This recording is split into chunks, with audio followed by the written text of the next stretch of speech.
আমাদের পুষ্পাঞ্জলি দেওয়া সমাপন হয়ে গেল।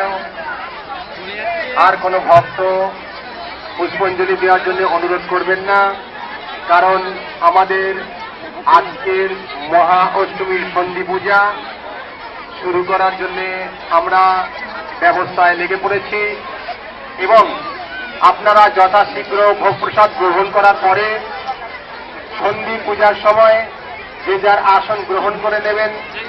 মায়ের প্রতিমার যে স্টেজ আছে সেই স্টেজে ওঠার চেষ্টা করবেন না, যে যার আসন গ্রহণ করে নেবেন, অযথা স্টেজে ভিড় করবেন না। গাজিনি ঠিক আছে। মায়ের প্রতিমার সামনে স্টেজে অযথা ভিড় করবেন না, স্টেজটা খালি করে দেবেন।